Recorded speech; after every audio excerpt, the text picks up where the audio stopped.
Olá pessoal, hoje vamos discutir um pouquinho sobre câncer de pulmão. Os objetivos da nossa aula de hoje são entender um pouquinho sobre a epidemiologia do câncer de pulmão, sua classificação, assim como o seu manejo diagnóstico. Aqui nesse gráfico observamos já o primeiro fator predisponente do câncer de pulmão, que é o tabagismo. Então, percebemos aqui na curva em azul a incidência do tabagismo. Então, já nos anos 1990, 1920, começa a ter o uso mais frequente do cigarro, né? As pessoas começam a fumar mais ativamente, e isso vem no crescente até os anos de 1960, 1970. Quando então começam as campanhas antitabagistas ali por volta dos anos de 1980. Mas muito interessante é a gente ver a correlação com a curva de incidência do câncer de pulmão, que é essa marronzinha. A gente percebe que ela vem no crescente também, já nos anos 40, chegando ao seu ápice aí nos anos 90 mais ou menos, e aí uma correlação direta com a queda do tabagismo. A gente também começa a ver dos anos 90 para cá, dos anos 2000, uma tendência de queda dessa curva de incidência de câncer de pulmão, né? Então, mostrando muito bem aí o primeiro fator predisponente, o tabagismo, e a sua relação com o câncer de pulmão. Aqui nesse outro gráfico, a gente vê o risco cumulativo de câncer de pulmão conforme o número de cigarros que a pessoa fuma por dia. Então, mostrando que quanto mais cigarros ela fuma, maior é a incidência, maior é o risco dela ter um câncer de pulmão. Então, mostrando a dependência, dose dependente do cigarro frente ao câncer de pulmão. Aqui um outro fator predisponente ao câncer de pulmão, que é o asbesto. O asbesto também pode favorecer, né, o câncer de pulmão. Também ele favorece câncer de pleura, causando o mesotelioma, por exemplo. E a gente observa aqui que ele é uma partícula inerte e que pode, então, estimular essas células ou predispor essas células a sofrerem mutações e, então, causar o câncer de pulmão. Eu estou citando esse fator aqui porque o asbesto é um fator importante aqui no Brasil. A gente tem ainda casos de asbestose. Então, lembrar que um paciente com asbestose pode ter um risco maior de câncer de pulmão e você deve ficar atento a isso. Recentemente, a gente também tem descrito o gás radônio como fator predisponente ao câncer de pulmão. Ele é um gás oriundo da decomposição de partículas radioativas do subsolo e tem sido descrito em vários países, inclusive no Brasil, na cidade de São Paulo. Tem sido dosado o radônio nas casas e ele parece ter uma importante predisposição ao câncer de pulmão, tá? Então, lógico, são fatores aí mais raros, mais difíceis da gente detectar, mas eles estão presentes, o que pode justificar aí a crescente incidência dos cânceres de pulmão, tá? Existem outros fatores, os predisponentes, que a gente não está citando aqui, mas que também podem contribuir aí para o câncer de pulmão. Bom, aqui a gente vê a importância, né, de se estudar o câncer de pulmão. Um deles é a sua incidência, suas taxas de incidência, aqui nesse gráfico em homens. Então a gente vê que o câncer mais incidente em homens em 2020 pela Organização Mundial da Saúde é o câncer de pulmão, seguido aí de próstata e cólon. Então, mostrando a sua importância de se estudar esse câncer, de ter em mente esse câncer e principalmente de tentar fazer o diagnóstico precoce, como a gente vai ver mais para frente, para a gente poder ter melhores resultados nesse câncer. Outro fator que chama a atenção é a taxa de mortalidade em homens, já em 2020, pela Organização Mundial da Saúde. Também a gente percebe que o câncer de pulmão é um dos que o que mais mata, seguido aí quase pela metade pelo de fígado e colo retal. Então, além de ser o mais incidente em homens, é um câncer muito mortal para os homens também, tá? Aí justificando também a tentativa do diagnóstico precoce, o melhor tratamento, para que a gente tente reduzir essa taxa de mortalidade desses pacientes. Já em mulheres, a gente tem que o câncer de pulmão é o terceiro câncer mais incidente, perdendo aí apenas para o de mama e o coloretal. Contudo, a gente vê que quando se trata de mortalidade, ele já pula para o segundo lugar, mas um segundo lugar bem pertinho do câncer de mama, isso em 2020, também por Organização Mundial da Saúde. Então, esse câncer de pulmão mata bastante mulheres, quase tanto quanto o de mama, apesar de ser menos incidente, né? Então, tem muito câncer de mama, mas a mortalidade, né, é comparável à de pulmão, que tem uma incidência menor, tá? Então isso sempre chama bastante atenção. Aqui nesse gráfico a gente vê as tendências tanto da incidência, mortalidade e sobrevida. Percebam que aqui eu peguei uma comparação de mulheres no Reino Unido, mas esse gráfico é muito similar para homens e também para outros países. A gente vê que a mortalidade ele tende a se manter durante o período, né? Contudo, a incidência está aumentando um pouquinho, aumentou um pouquinho, mas a sobrevida melhorou, né? Então, indicando que o tratamento, que a medicina personalizada, que o diagnóstico, tudo isso tem sido melhorado, screening, né, de pacientes com câncer de pulmão, tem feito com que eles possam sobreviver mais, embora a mortalidade não tenha se alterado, né? Então isso é um fator importante de se destacar das melhorias da medicina, no sentido de promover mais sobrevida a esses pacientes, que com certeza faz diferença na vida dessas pessoas. Bom, e como vai ficar o câncer de pulmão daqui uns anos? Então aqui a gente tem uma estimativa para 2040, feita pela Agência Internacional para a Pesquisa de Câncer, e a gente percebe que o câncer vai aumentar em incidência aí quase uns 30 a 40% a mais em 2040. Né? Então, é uma doença que vai ser cada vez mais frequente no atendimento de vocês, à população que vão apresentar esse câncer de pulmão.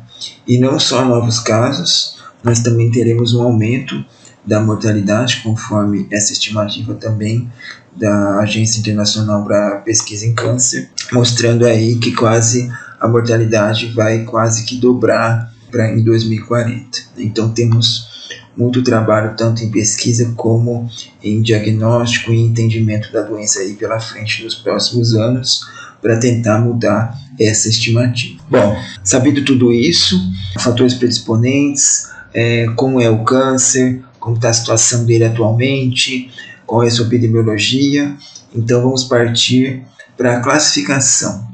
O câncer de pulmão é classificado basicamente em dois grandes subtipos, o carcinoma de pequenas células e o carcinoma de não pequenas células. O câncer de pequenas células ele é menos incidente, cerca de 15% de todos os cânceres de pulmão, porém ele é um dos mais agressivos.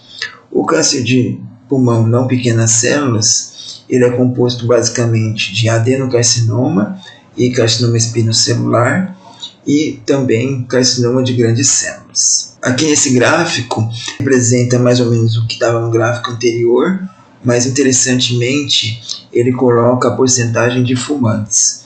Então percebam que o carcinoma de pequenas células ele quase não tem fumantes, né? É menos de 1% dos pacientes que têm carcinoma de pequenas células não são fumantes. Então, o tabagismo tem um papel muito importante na carcinogênese do carcinoma de pequenas células. Já o carcinoma escamoso, ele tem um pouquinho mais de não fumantes, mas ainda também uma incidência muito pequena, talvez menos de 5%. Né? Então, percebam que também o carcinoma espinocelular ou carcinoma escamoso, ele tem uma incidência muito grande do tabagismo. Né? Em oposição, a gente tem aqui o adenocarcinoma, que tem uma porção significativa de pacientes que são não fumantes. Tá? Então, a grande maioria é fumante, que está relacionada à sua carcinogênese, mas uma parte é não fumante. E esses não fumantes, de modo geral, a maioria deles são mulheres. Então, toda vez que você tiver um câncer de pulmão de mulher não fumante, a gente tem que desconfiar que seja um adenocarcinoma. Bom, então como que é o câncer de fato? É uma massa pulmonar que vai crescer e vai alterar toda a estrutura mecânica, física, fisiológica desse pulmão. Então aqui a gente vê uma foto de uma lâmina de um paciente submetido à lobectomia de pulmão por câncer, e a gente percebe essa massa lobulada, por vezes especulada, bem celular, né? A gente percebe isso pelo roxinho, né? Por essa parte mais escura, que são os núcleos das células acumulados, muitas células, então ele fica com esse aspecto escuro. O centro a gente percebe que ele é mais claro, mais rosinho, por conta talvez da necrose ou da fibrose pós-necrose, tá? Porque o tumor vai crescendo, mas às vezes a vasculogênese não acompanha seu crescimento, então as células de dentro, vamos dizer assim, elas acabam sofrendo hipóxia, acabam sofrendo falta de nutrientes e eles acabam necrosando, tá? Então esse é o panorama geral do câncer de pulmão do ponto de vista patológico. Aqui a gente vê esse aspecto invasivo, né, lobulado, do carcinoma espinocelular. Percebam um fronte de invasão aqui, né, ó. Ele invade, ó, faz umas linguetinhas, tá vendo? Ó, que vão invadindo o pulmão, ó, tá? Microscopicamente, a gente observa que esse câncer de pulmão, nesse caso aqui, um carcinoma espinocelular, ele é composto por uma celularidade aumentada, os núcleos são hipercromáticos, percebam que são densos, né? E uma característica diagnóstica muito importante do carcinoma espinocelular são as pontes intracelulares, que eu estou tentando mostrar aqui com o mouse, ó, tá vendo?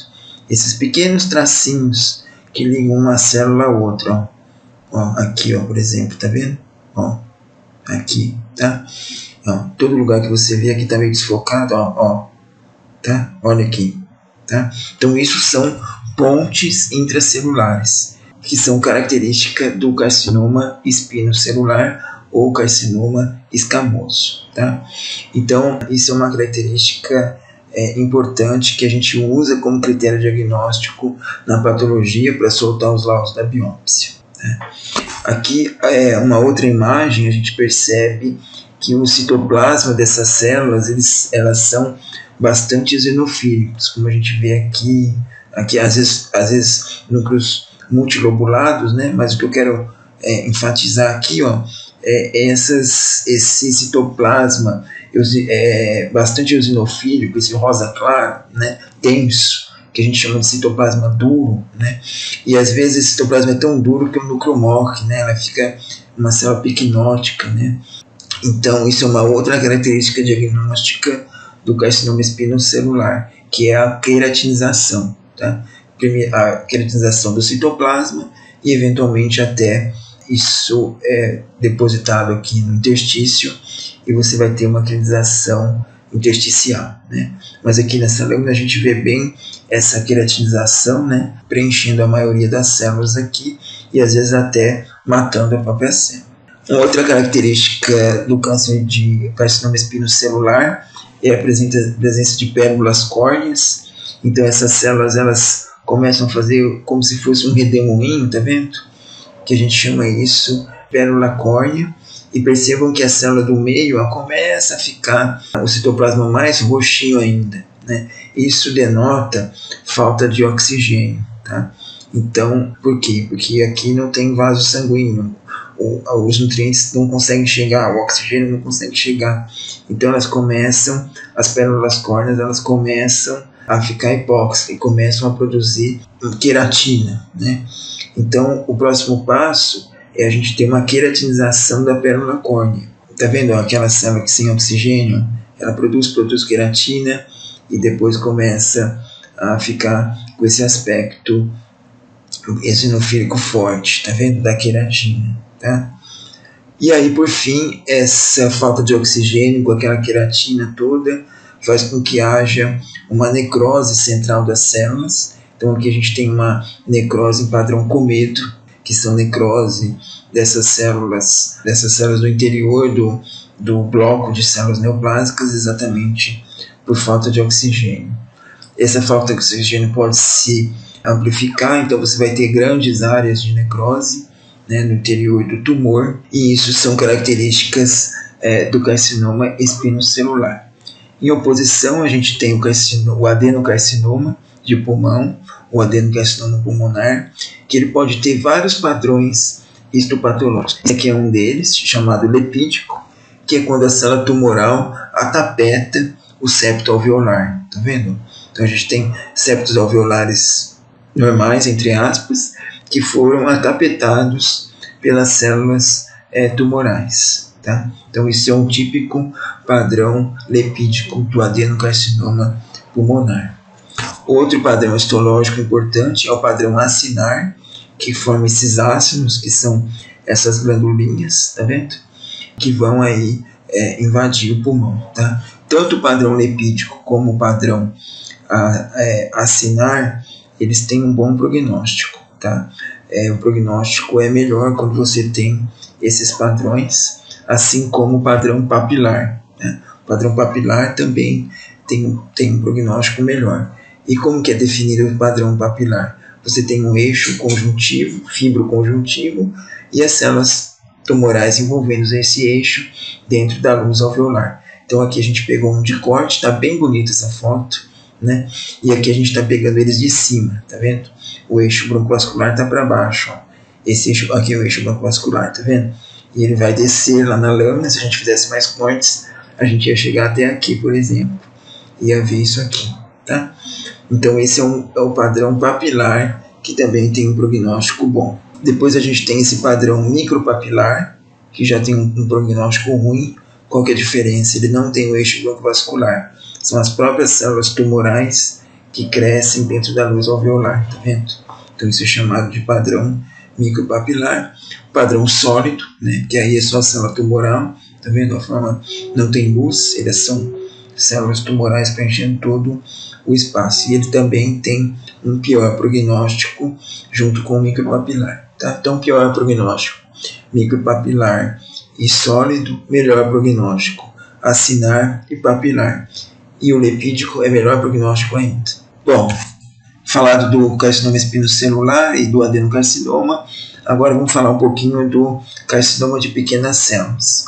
Como o próprio nome diz, as células são pequenas, bem redondinhas e bem hipercromáticas, uma relação núcleo-citoplasma alterada, a gente vê muito mais núcleo do que citoplasma. E aqui a gente vê uma característica dele, né, que é a sua agressividade. Percebam as células musculares dos brônquios sendo dissecadas, diglucionadas pelo tumor, infiltradas pelo tumor. Então ele vai invadindo tudo, né, como a gente pode ver aqui, formando então essa massa agressiva. Outra característica importante do carcinoma de pequenas células é esse artefato de esmagamento, tá vendo? Porque as células são muito delicadas, né, por a quantidade de material genético, enfim, pouco citoplasma. Quando você tira essa biópsia, ele acaba sofrendo esse esmagamento. Isso é uma característica diagnóstica do carcinoma de pequenas células. Aqui uma outra imagem, maior aumento, né, a gente vê a hipercelularidade, a cromatina bem densa, bem escura, né, pouco citoplasma, é difícil ver o limite entre as células, bastante invasiva, né, células pequenas, tá? Então essas são as características histopatológicas do carcinoma de pequenas células. Um outro câncer que eu queria fazer um adendo aqui é o adenocarcinoma mucinoso, tá? Por que eu quero dar destaque a esse carcinoma? Porque ele imita muitas vezes pneumonia, né? Então você fica tratando aquele vozinho lá 2, 3 meses no posto de saúde, não sara, né? Então pensar num adenocarcinoma mucinoso mais precocemente, tá? Qual que é a característica dele? Mucina. Então as células dele atapetam os alvéolos, tá vendo? É como se fosse um lepídico, só que são células coronárias altas que produzem mucina. Então todos esses alvéolos estão preenchidos com mucina. Aqui nesse menor aumento, a gente consegue ver bem, né, as células coronárias altas, produzindo mucina, ó, tá? Então isso é característico e ele tem um padrão que se espalha por todo o pulmão, já que vocês percebam que ele meio que atapeta os alvéolos, né? Então ele vai nadando meio que na mucina que ele mesmo produz e vai preenchendo todo o pulmão, dando um aspecto pneumônico. Então, cuidado com esse tipo de paciente, tá? Paciente idoso com pneumonia, sempre pensar no diagnóstico diferencial de um adenocarcinoma mucinoso. Bom, como que a gente faz o diagnóstico desses pacientes? Além da morfologia, a gente também tem que determinar a histogênese do tumor, né? Porque apesar da gente definir aquelas histologias, às vezes a gente fica com dificuldade de saber se ele é mesmo um tumor de pulmão ou é uma metástase, já que o pulmão é alvo de muitas metástases do corpo, né? Então, para ajudar a gente usa a imunistoquímica. O que é a imunistoquímica? É um método histológico que vai determinar quais proteínas estão expressas naquela célula tumoral. Então aqui a gente tem a representação de um antígeno, né, de uma lâmina, aqui vai ter o corte da lâmina, e aqui o que eles chamam de antígenos são as proteínas daquele nosso tumor. Então, por exemplo, câncer de pulmão, as células do câncer de pulmão expressam proteínas que são relacionadas às células do pulmão. Então a gente tem que procurar proteínas de pulmão nessas células para falar que aquele tumor que está lá é realmente de pulmão, tá? Bom, então sabendo quais são essas proteínas, a gente usa um anticorpo primário para se ligar a elas, e o anticorpo primário a gente usa um secundário para ligado a um polímero, né?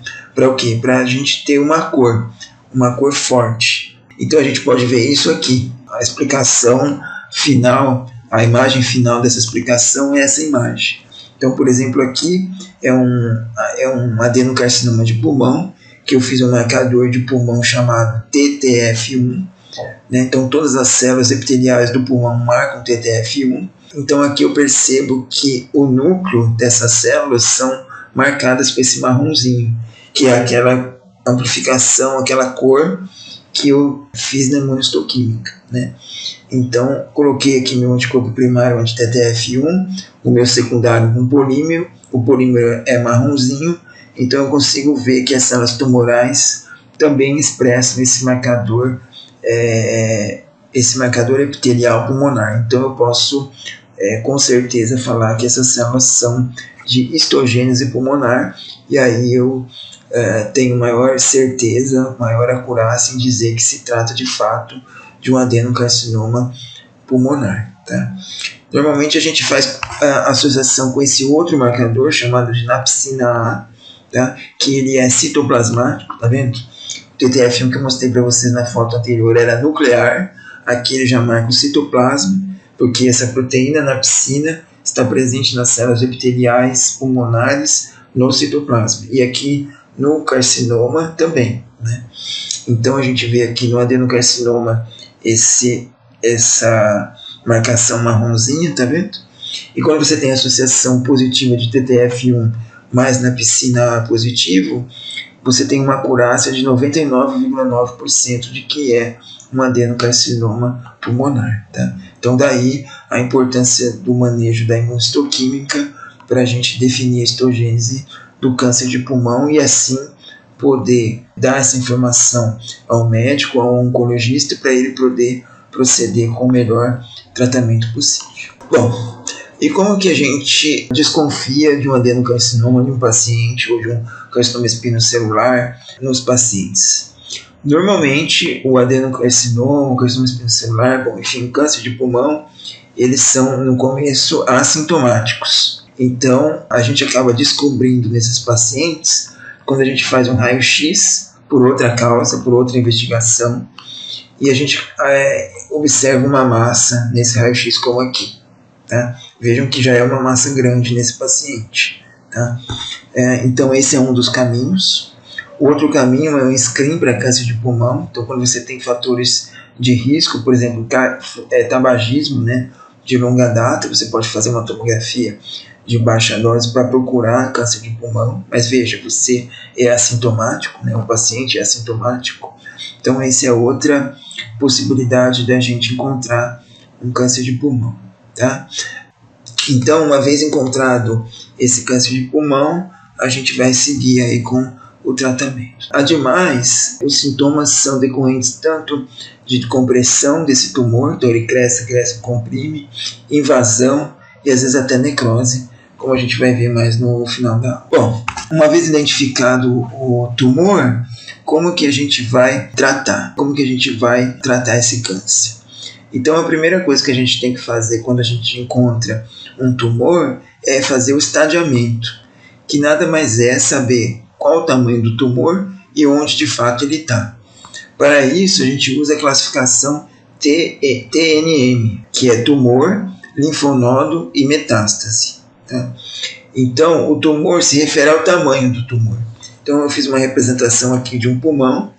Então, percebam, quando o tumor é menor que 2 centímetros, menor que 3 centímetros, menor que 5 centímetros, menor que 7 centímetros, ele vai ganhando números e letras, tá vendo?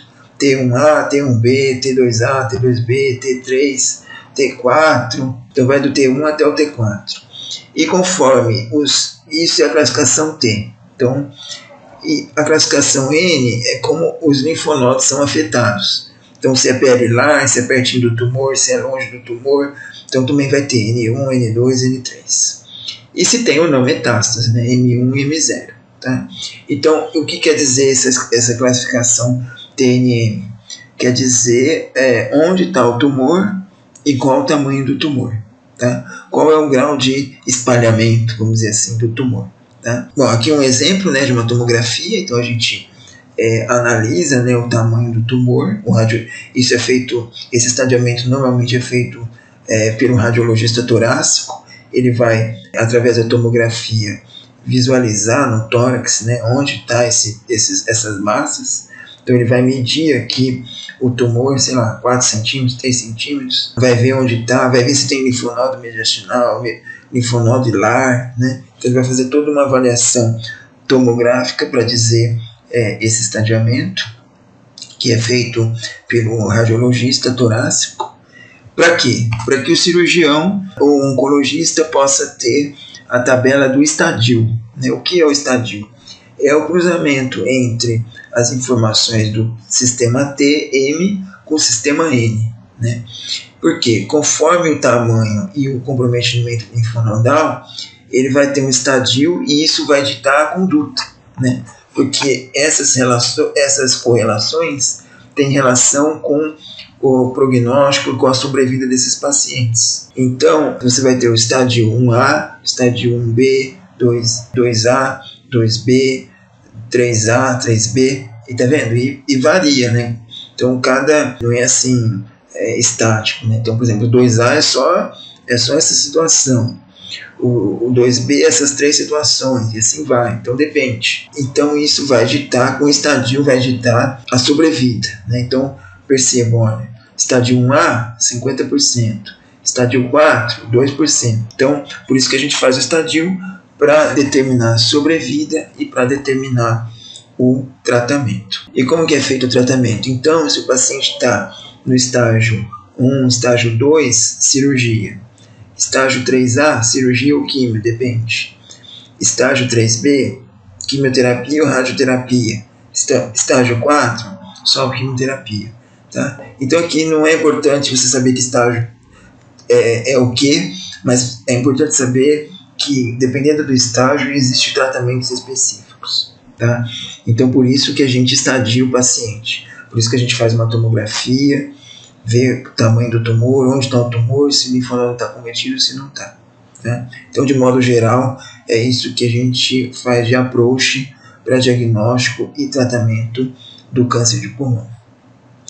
Bom, sendo o paciente não operável, né, então a gente tem hoje em dia a medicina personalizada. Então, através daquela biópsia, a gente também faz estudos moleculares, através da patologia molecular. Então, a gente tenta identificar proteínas, né, alteradas, mutadas, que possam ser revertidas. Eu vou dar um exemplo aqui do mais tradicional conhecido, o EGFR.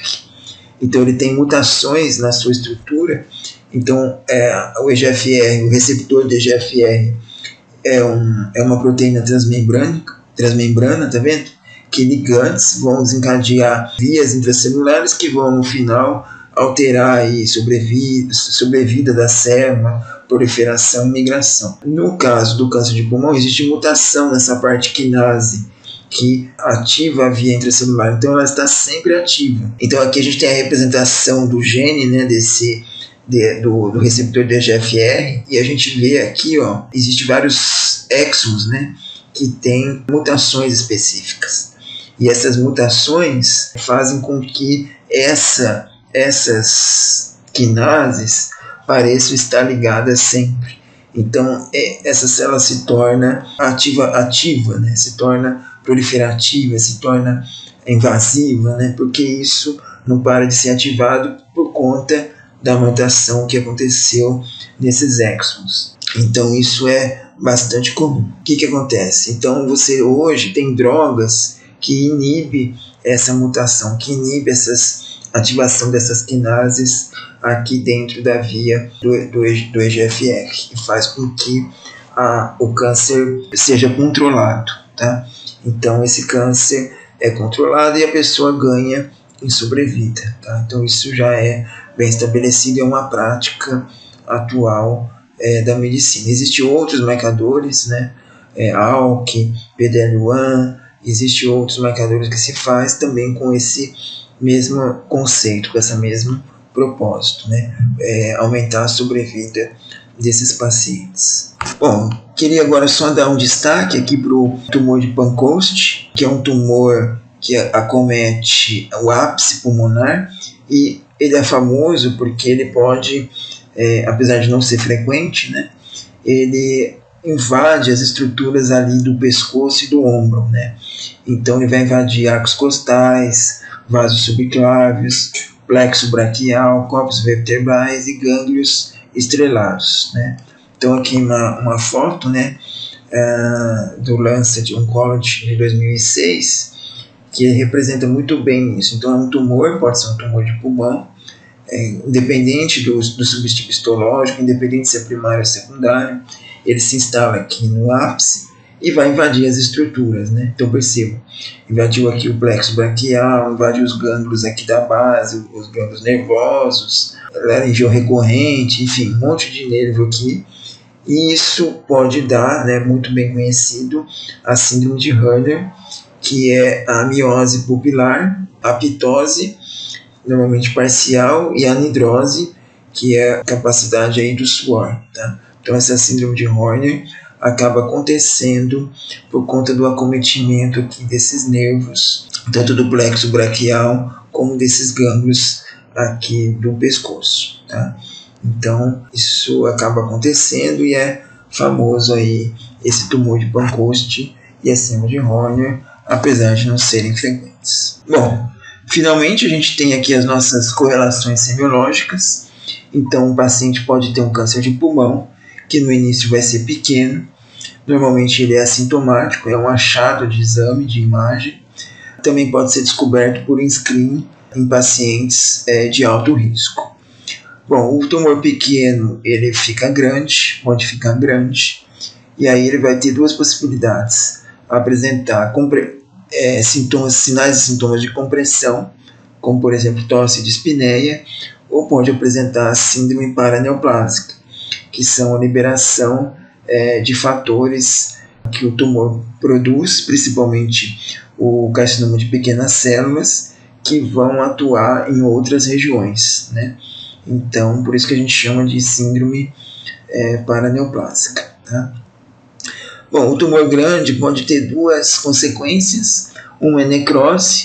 Então, quando ele tem necrose, o paciente pode apresentar hemoptise, já que essa necrose pode atingir vasos. E também o tumor grande pode invadir, dando aí dor torácica, derrame pleural, disfagia se atingir o esôfago, por exemplo, né? Então, todo lugar que puder invadir, ele pode ter sinais e sintomas relacionados com essa invasão, tá? Então, essas são as correlações semiológicas do câncer de pulmão. E foi isso por hoje. Espero que vocês tenham gostado. Deixe seus comentários e sugestões abaixo. E se inscreva no nosso canal e na nossa página do Facebook do Pneumopato para receber mais vídeos como esse. Um abraço e até a próxima.